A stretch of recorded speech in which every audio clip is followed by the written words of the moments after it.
ಎಲ್ಲರಿಗೂ ನಮಸ್ಕಾರ. ನಾನು ಹೇಮಾ ಪ್ರಸಾದ್. ನಾನು KVG ಆಯುರ್ವೇದ ಮೆಡಿಕಲ್ ಕಾಲೇಜಿನಲ್ಲಿ ಸೆಕೆಂಡ್ ಇಯರ್ ವಿದ್ಯಾರ್ಥಿ.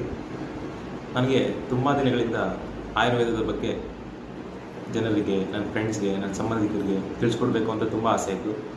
ಹಾಗಾಗಿ ಏನಾದರೂ ಮಾಡೋ ಒಂದು ಯೂಟ್ಯೂಬ್ ಚಾನಲ್ ಓಪನ್ ಮಾಡಬೇಕು, ಆಯುರ್ವೇದದ ಬಗ್ಗೆ ಎಲ್ರಿಗೂ ಪರಿಜ್ಞಾನ ಮೂಡಿಸ್ಬೇಕು ಅನ್ನೋ ಒಂದು ಐಡಿಯಾ ಇತ್ತು.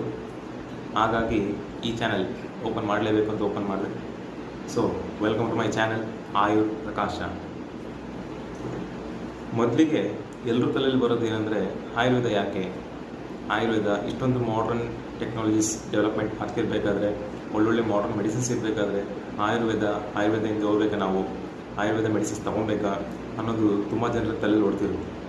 ಮೊದಲಿಗೆ ಫಾರ್ ಎಕ್ಸಾಂಪಲ್ ನನ್ನ ಫ್ರೆಂಡ್ಸ್ನಾಗಲಿ, ನನ್ನ ಸಂಬಂಧಿಕನಾಗಲಿ ಯಾರಾದರೂ ಆಯುರ್ವೇದ ಅಂದರೆ ಏನಂತ ಗೊತ್ತಾ ನಿಮಗೆ ಅಂದರೆ, ಅಯ್ಯೋ ಅದ್ಯಾವುದು ಬಿಡಪ್ಪ, ಏನೋ ಗಿಡ ಮೂಲಿಕೆಗಳು, ಸೊಪ್ಪು ಅದು ಇದು ಕೊಡ್ತಾರೆ.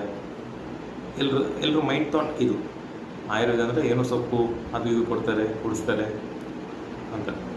ಆದರೆ ನಮ್ಮ ಆಯುರ್ವೇದದ ಮೂಲ ಕಾನ್ಸೆಪ್ಟ್ ಏನು ಅಂದರೆ, ಸ್ವಸ್ಥಸ್ಯ ಸ್ವಾಸ್ಥ್ಯ ರಕ್ಷಣೆ ಆತುರ ಸ್ವೀಕಾರ ಪ್ರಶಮನಂ ಅಂತ ಹೇಳ್ತಾರೆ. ಅಂದರೆ ಒಬ್ಬ ಸ್ವಸ್ಥ ಅಂದರೆ ಒಬ್ಬ ಆರೋಗ್ಯವನ್ನಾಗಿರುವಂತಹ ವ್ಯಕ್ತಿಯ ಆರೋಗ್ಯವನ್ನು ಕಾಪಾಡೋದು, ಮತ್ತು ಆತುರ ಅಂದರೆ ಒಬ್ಬ ರೋಗಿ ಅಥವಾ ಒಂದು ಡಿಸೀಸ್ ಬಂದಿರೋ ಪರ್ಸನ್ನ ಹೇಗೆ ಚೇತರಿಸಬೇಕು ಅನ್ನೋದೇ ನಮ್ಮ ಮೈನ್ ಆಯುರ್ವೇದದ ಮೂಲ. ಆಯುರ್ವೇದದಲ್ಲಿ ನಾವು ಮೇಯ್ನಾಗಿ ಏನು ಡೀಲ್ ಮಾಡ್ತೀವಿ ಅಂದರೆ ತ್ರಿದೋಷ ಅಂದರೆ ವಾತ, ಪಿತ್ತ, ಕಫ. ಈ ಮೂರು ದೋಷಗಳು ನಮ್ಮ ಬಾಡಿನ ಹೇಗೆ ಬ್ಯಾಲೆನ್ಸ್ ಮಾಡುತ್ತೆ, ಅದು ವೇರಿ ಆದಾಗ ನಮ್ಮ ಬಾಡಿಯಲ್ಲಿ ಯಾವ ಥರ ಚೇಂಜಸ್ ಆಗುತ್ತೆ, ಇದ್ರ ಮೇಲೆ ಒಬ್ಬ ಮನುಷ್ಯನ ಆರೋಗ್ಯ ನಿಂತಿರುತ್ತೆ. ಹಾಗಾಗಿ ಈ ಆಯುರ್ವೇದ ಅಂದಾಗ ಆಯುರ್ ಅಂದರೆ ಆಯುಷ್, ಲಾಂಗಿಟಿವಿಟಿ, ಲೈಫ್, ಮತ್ತು ಅದರ ವೇದವನ್ನು ತಿಳಿಯುವುದೇ ಆಯುರ್ವೇದ. ಈ ಆಯುರ್ವೇದ ಯಾವತ್ತೋ ನಿನ್ನೆ ಮೊನ್ನೆ ಹುಟ್ಟಿರುವಂಥ ವೇದ ಅಲ್ಲ. ಸುಮಾರು ಈ ವೇದ ಹೇಗೆ ಹುಡ್ತು ಅಂದರೆ, ಬ್ರಹ್ಮಸ್ಮೃತ್ಯೋ ಆಯುಷೋ ವೇದ ಪ್ರಜಾಪತಿ ಮಜುರ್ಗೃಹತಿ ಸೊ ಅಶ್ವಿನೋತೌ ಸಹಸ್ರಾಕ್ಷ ತೇ ಅತ್ರಿಪುತ್ರಾದಿಕಾಮುನಿ ತೇ ಅಗ್ನಿವೇಶಾದಿಕಾಂಕ್ಷೇತು ಪುದತ್ತಂ ತಾನಿ ತೇನಿದೆ ಅಂತ ಹೇಳ್ತಾರೆ.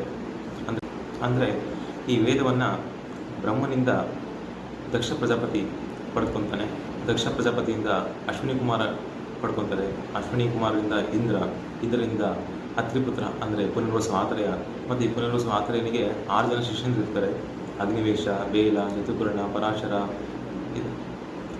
ಇವರಲ್ಲಿ ಅಗ್ನಿವೇಶ ಸ್ವಲ್ಪ ತುಂಬ ಬುದ್ಧಿವಂತ. ಈ ಅಗ್ನಿವೇಶ ಬರೆದಿರುವಂತಹ ವೇದನ ಇವತ್ತು ನಾವೆಲ್ಲ ಓದ್ತಿರೋದು. ಇಟ್ ಈಸ್ ಮೆನ್ಷನ್ಡ್, ಈ ವೇದ ಬರೀ ಅಲ್ಪ ಮೇಧರಿಗೆ ಮಾತ್ರ ಅಂತ. ಅಂದರೆ ಆಯುರ್ವೇದ ಅಷ್ಟು ದೊಡ್ಡ ಸಮುದ್ರ ಇದು ನಮ್ಮ ಆಯುರ್ವೇದ.